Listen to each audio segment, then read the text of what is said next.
آج کی جو اہم تاریخ ہے وہ حضرت عثمان غنی رضی اللہ تعالیٰ عنہ، یہ اللہ کے حبیب صلی اللہ تعالیٰ علیہ وسلم کے تیسرے نمبر کے خلیفہ ہیں اور اللہ کے پیارے حبیب صلی اللہ تعالیٰ علیہ وسلم کے داماد بھی ہیں۔ حضور پاک صلی اللہ تعالیٰ علیہ وسلم کی دو شہزادیاں آئیں، پہلے حضرت رقیہ تھی، جنگ کے بدر کے موقع پر حضرت عثمان غنی رضی اللہ تعالیٰ عنہ شامل نہیں ہو پائے چونکہ آپ خلیل تھی، بیمار تھی مدینہ منورہ میں، لیکن جنگ بدر کا جو مال غنیمت تھا اس میں سے حصہ حضرت عثمان غنی رضی اللہ تعالیٰ عنہ کو دیا گیا، اور اسی لیے آپ کا شمار جو ہے وہ جنگ بدر کے لوگوں میں شمار کیا جاتا ہے۔ اور جب مدینے میں جنگ بدر کی فتوحات کامیابی کی خبر آئی تو اس وقت حضرت عثمان غنی رضی اللہ تعالیٰ عنہ اپنی بیوی حضرت رقیہ رضی اللہ تعالیٰ عنہ کی تدفین مدینہ منورہ میں فرما رہے تھے۔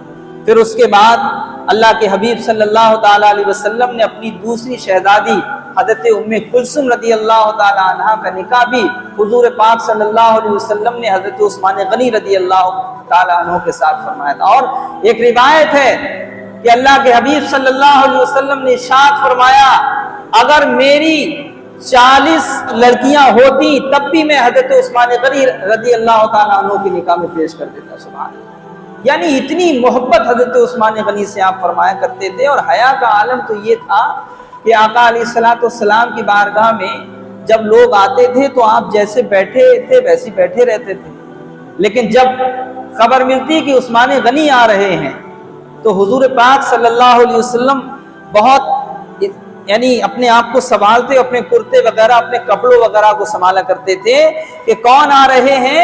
عثمان غنی آ رہے ہیں۔ چونکہ حیا کا اس قدر آپ پیکر تھے، کتابوں میں لکھا ہے کہ جس ہاتھ سے حضور پاک صلی اللہ تعالیٰ علیہ وسلم کے ہاتھ پر ہاتھ دے کر حضرت عثمان غنی رضی اللہ تعالیٰ عنہ نے بیعت کی، کبھی بھی اس ہاتھ سے آپ نے اپنی شرمگاہ کو نہیں چھوا ہے۔ سبحان اللہ، اتنا ادب تھا حضرت عثمان غنی۔ ایک مرتبہ ایک کوئی مقروض قرض میں مبتلا تھا، وہ حضرت ابوبکر صدیق کی بارگاہ میں آیا اور کہا کہ میں مقروض ہوں، حالات میرے خراب ہو گئے، مجھے کچھ رقم کی ضرورت ہے، تقریباً 3000 دینار کی ضرورت تھی۔ حضرت ابوبکر صدیق رضی اللہ تعالیٰ عنہ نے اس کی بات سنی اور اپنے مکان کے اندر لے گئے۔ جب اندر لے گئے تو اس شخص نے دیکھا کہ کوئی چارپائی وغیرہ نہیں تھی، کھجور کی چھالوں کی ایک چٹائی تھی اور کھجوریں تھیں، وہ پیش کی آپ نے۔ اور پھر حضرت ابوبکر صدیق نے کہا، اے مسافر، اے مقروض، میرے پاس اتنی دولت تو نہیں ہے کہ میں تمہاری ضرورت پورا کر سکوں، لہذا تم حضرت عثمان غنی رضی اللہ تعالیٰ عنہ کے پاس چلے جاؤ۔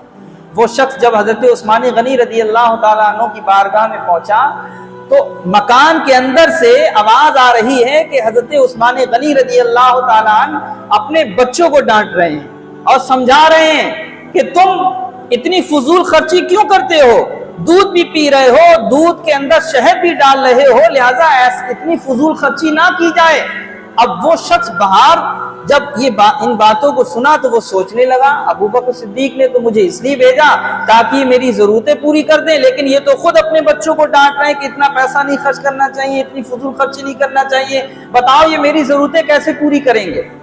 کچھ دیر کے بعد حضرت عثمان غنی جب اپنے مکان سے نکلے تو آپ نے ان کو کھڑا جب دیکھا تو آپ نے معذرت پیش کی اور کہا کہ میں معذرت چاہوں گا، مجھے ایسا لگ رہا ہے تم کافی دیر سے یہاں کھڑے ہو۔ یہ کون ہے؟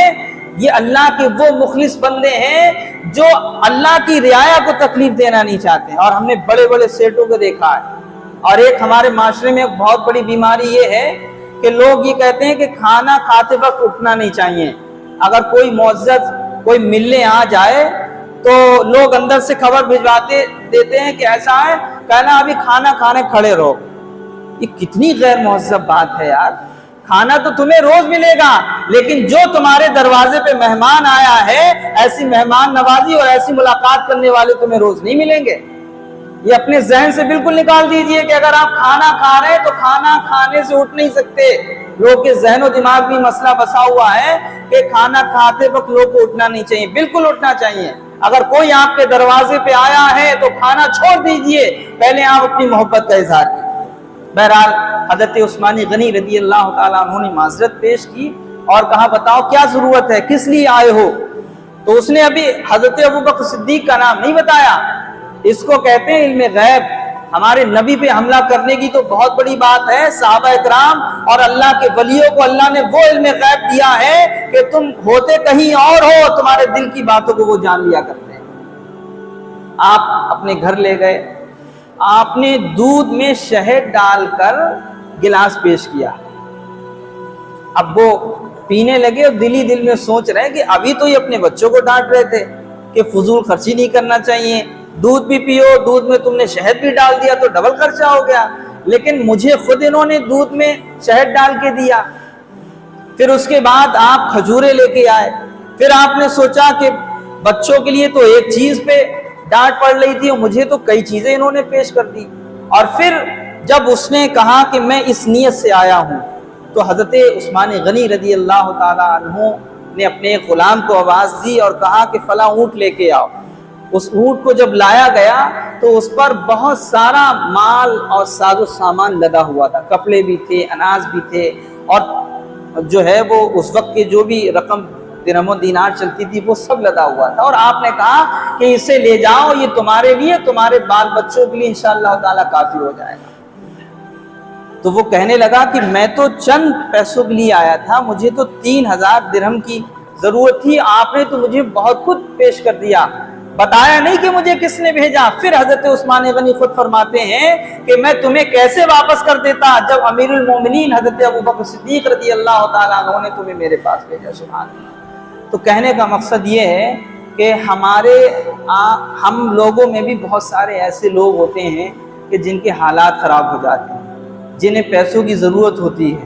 یہاں تک کہ کچھ لوگ تو ایسے ہوتے ہیں کہ کبھی کبھی ان کی جیب میں 1 روپیہ نہیں ہوتا ہے, لیکن ان کی زبان نہیں کھل پاتی ہے کہ وہ کسی سے اپنی بات کو رکھیں. اگر کوئی آپ کے پاس آ جائے اور آپ سے کوئی ضرورت طلب کرے, تو اگر آپ دیکھیں کہ یہ کوئی فورزر نہیں ہے, کوئی 420 نہیں ہے, اور کبھی اس نے کوئی چیز مجھ سے طلب نہیں کی ہے, تو آپ اس کو ضرور کچھ نہ کچھ پیش کیا کرو. وعدہ خلافی یقیناً مذہب اسلام میں بہتر عمل نہیں ہے, لیکن کبھی کبھی ایسا ہوتا ہے کہ کوئی 10 دن کے لیے پیسے لیتا ہے اور حالات نہیں بن پاتے, انظام نہیں بن پاتا ہے, تو وہ تاخیر کے ساتھ اگر آپ کو پیسہ دے تو آپ اس کی طرف سے بدگمانی نہ کریں. ہو سکتا ہے حالات اس کے ٹھیک نہ ہوں, اور حدیث پاک میں تو قرضہ دینے کو بھی صدقہ جاریہ کہا گیا ہے, اور قرضہ معاف کرنے کو بھی صدقہ جاریہ کہا گیا ہے. کہ اگر کسی کو آپ نے کوئی رقم دی ہے اور وہ آپ کو نہیں لوٹا پایا, اس کے حالات سازگار نہیں ہیں, تو اگر آپ دیکھ رہے ہیں کہ واقعی پریشان ہے, تو آپ اللہ کی رضا کے لیے معاف کر دیجئے کہ میں نے جو اس کو پیسہ دیا تھا, اب اس کے حالات اچھے نہیں ہیں, میں اللہ کی رضا کے لیے اپنے سارے پیسوں کو اس کے اوپر سے معاف کر دوں.